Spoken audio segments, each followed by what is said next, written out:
শরীফ ছিল, এখানে উচ্চশিক্ষিতদের বাস এই মঙ্গলকোটে ছিল। জ্ঞানীগুণীরা এখানে বসবাস করতেন, অনেক ওলি আল্লাহর মাজার ছিল, ধর্মীয় পীঠস্থান মঙ্গলকোট শরীফ তখন ছিল। আর এখানেও তখন ওয়াহাবিতে ভর্তি হয়ে গেছিল, এখনও আছে। বুঝতে পেরেছেন না? ওই জন্য ওনারা ঠিক করলেন যে এখানে আসবেন। আর হলেও তাই, যখন গৌসে সানি পাক এখানে আসলেন, আমি মাঝখানে কথাটা বলে দিই, যখন গৌসে সানি পাক এখানে আসলেন, সব ওহাবি আলেমরা দেখলো যে উনি এখানে আল্লাহর ওলি এসেছেন, এই ওনার কাছে সব দলে দলে বায়াত হচ্ছে, মুরিদ হচ্ছে, সবাই ওনার কাছে এসেছে। এসে ওনাকে বলল যে আপনার কাছে প্রশ্ন আছে। তখন উনি ওযু ফরমাচ্ছিলেন আসরের নামাজ পড়ার জন্য। তিনি বললেন যে এখন তো আসরের ওয়াক্ত, আচ্ছা আমি নামাজ পড়ে তোমাদের সাথে কথা বলবো। তারপরে আসরের নামাজ আদা করলেন, নামাজের পরে হুজুর বসলেন, আর হুজুর পাককে মানে গৌসে সানি পাককে ঘিরে বসলো সব আলেমগণ, উনাকে ঘিরে। তারপরে গৌসে সানি পাককে বললো, জিজ্ঞাসা করলো, এই যে আপনি এখানে এসে চালু করলেন মিলাদ, কিয়াম, এগুলো তো সব বেদাত। আমরা মিলাদকে হারাম বলি, বেদাত বলি, কিয়ামকে আমরা বেদাত বলি, হারাম বলি। উরস করা, চাহলম করা, চল্লিশা করা, এগুলো সব জায়েজ নাই, সব এগুলো আমাদের দৃষ্টিতে হারাম। আপনি এগুলোর প্রমাণ দেন, দলিল দেন। কোথায় আছে এখানে কিয়াম করতে হবে, ইয়া নবী সালাম আলাইকা করতে হবে? কোথায় আছে মিলাদ করতে হবে?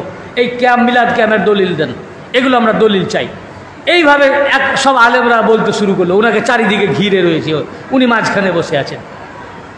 এমন সময় যখন বলা শেষ হলো, হুজুর মাথা নিচু করলেন, মনে হলো যেন কাউকে ইশারা করে ডাকলেন।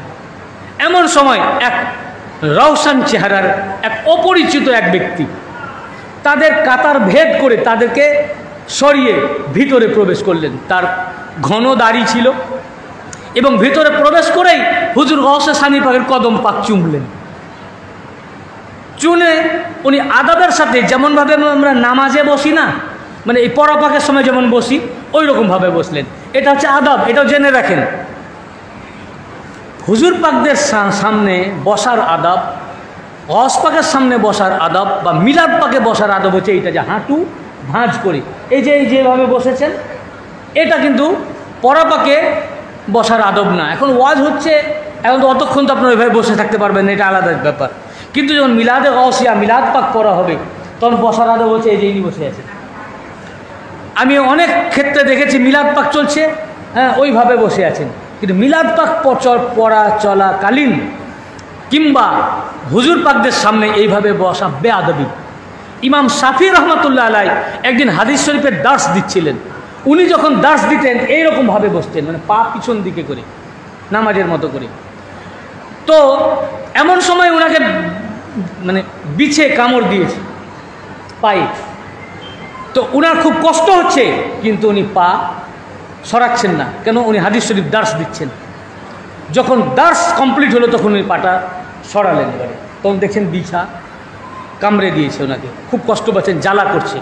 কিন্তু যতক্ষণ দার্স দিচ্ছিলেন হাদিসে পাক, ততক্ষণ উনি কিন্তু পাটা ওইভাবেই মুড়েছিলেন। ওনার ছাত্ররা জিজ্ঞাসা করলো, হুজুর আপনাকে তো কামড়েছে অনেকক্ষণ আগে, তা আপনাকে দেখলাম আপনি একটু করছিলেন, কামড়ালে যেমন কষ্ট হচ্ছে, এরা লাল হয়ে গেছে আর মানে একটু ছটফট করছেন, তা আপনি তখনই তো আপনি উঠে যেতে পারতেন বা পা ছড়িয়ে বসতে পারতেন, তাতে আপনাকে আর কামড়াতে পারতো না হয়তো এরকমভাবে। তখন তিনি উত্তর দিলেন, আদব দেখুন, বললেন রসুলে পাক সাল্লাল্লাহু আলাইহি ওয়াসাল্লামের জবান পাক, উনার জবান থেকে যে কথা নিঃসৃত হয়েছে, উনার হাদিস আমি পাঠ করব বেয়াদবের সাথে, ওটা বেয়াদবি। এই জন্য আমি যতক্ষণ আমি হাদিস পাঠ করি, ততক্ষণ আমি আদবের সাথে এই হাঁটু ভাঁজ করে বসেছিলাম। ইমাম মালিক রহমতুল্লাহ আলাইহি, মালিকি মাযহাবের ইমাম, কি উনার আদব ছিল দেখুন। যখন উনি মক্কা শরীফের ইমাম ছিলেন, উনার কাছে যখন কেউ মাসালা জানতে আসতো, দরজায় আসতো, তো এসে যখন আওয়াজ দিত, তখন উনি উনার যার দরজায় যে দারোয়ান থাকতো তাকে জিজ্ঞাসা করতেন যে জিজ্ঞাসা করো সে কি জানতে এসছে, হাদিস জানতে এসছে না ফিক জানতে এসছে। যদি বলতো যে ফিক জানতে এসছে, সঙ্গে সঙ্গে উনি বেরিয়ে চলে আসতেন। এসে তাকে ঘরে বসাতেন, তিনিও বসতেন, বসার পরে জিজ্ঞাসা করতেন ফিক কি মশালা জানতে চাও, সে প্রশ্ন করতে উত্তর দিতেন। আর যদি বলতো যে হাদিস জানতে এসছি, তো বলতেন ওয়েট করতে বলো। উনি তো ঘরে ইবাদতেই আছেন, হয়তো ইবাদত করছেন, পাকসাপ আছেন, ওযুতেই আছেন, নাহলে তো উনি ফিক বর্ণনা কীভাবে করলেন? ফেকাও তো ওযু ছাড়া বর্ণনা করা যাবে না। কিন্তু হাদিস যদি জানতে আসতে বলতেন, যে হাদিস জানতে এসছে, তো উনি বলতেন বসতে বলো। বসার পর উনি টাটকা গোসল করতেন।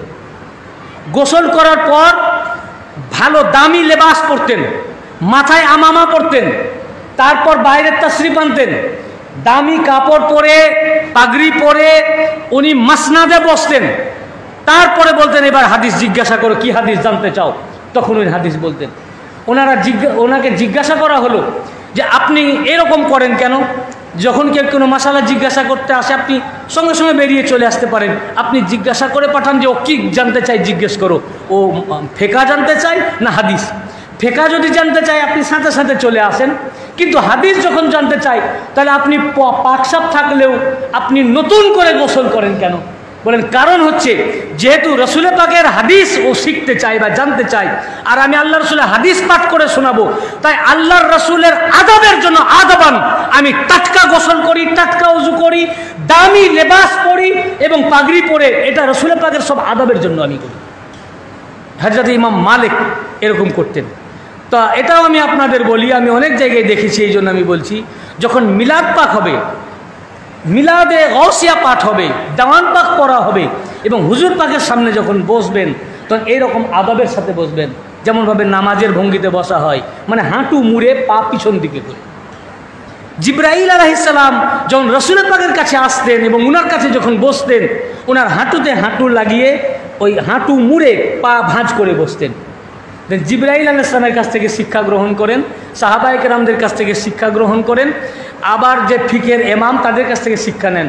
এইভাবে বসার নিয়ম। কখনো মিলাদ পাকের মজলিসে, মিলাদে গৌসিয়ার মজলিসে, মিলাদে মুস্তাফার মজলিসে, তারপরে দেওয়ান পাকের মজলিসে, হুজুর পাকের মজলিসে এরকমভাবে বসবেন না। এটা হচ্ছে আদব। তো আমি কি বলছিলাম, ঘটনাটা আমি যেটা বলছিলাম, কোন জায়গা থেকে আমি, হ্যাঁ, মঙ্গলকোট পাকে আসলেন তো হযরতে ইমাম আবু হানিফা রহমতুল্লাহ, দেখুন উনারও আদব দেখুন।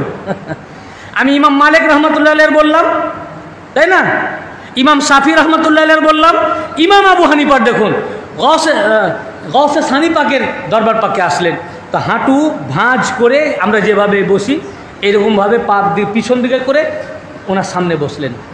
তখন তো কেউ জানে না উনি কে, রওশন চেহারা, ঘন দাড়ি, লম্বা চওড়া, ওনার সামনে বসলেন এবং উনি বললেন হুজুর আপনি হুকুম করেন। তখন গৌসে সানি পাক বললেন যে এরা কি মশালা জানতে চাই। তারপর উনি বললেন তাদেরকে তোমরা কি কি প্রশ্ন করছো এনাকে জিজ্ঞেস করো। তখন তারা একটা একটা করে প্রশ্ন করলো আর উনি তাদের একটা একটা করে জবাব উইথ ডকুমেন্ট দিলেন, দলিল সহকারে। যখন সব জবাব দেওয়া হয়ে গেল তখন বলে আর তোমাদের কিছু জানার আছে? তো বললেন যে না আমরা উত্তর পেয়ে গেছি, সেই সব আলেমরা বলল। তখন গৌসে সানি পাক ইশারা করলেন, উনি গায়েব হয়ে গেলেন। এরা অবাক হয়ে গেল, বলল আলেমরা বললেন যে হুজুর উনি কে, উনাকে চিনি না, এই এলাকায় কখনো দেখিনি।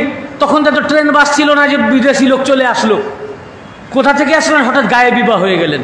তখন বললেন তোমরা কোন ইমামকে অনুসরণ করো, কার ফিকার উপরে চলো? বলে আমরা ফিকে হানাফির উপরে চলি।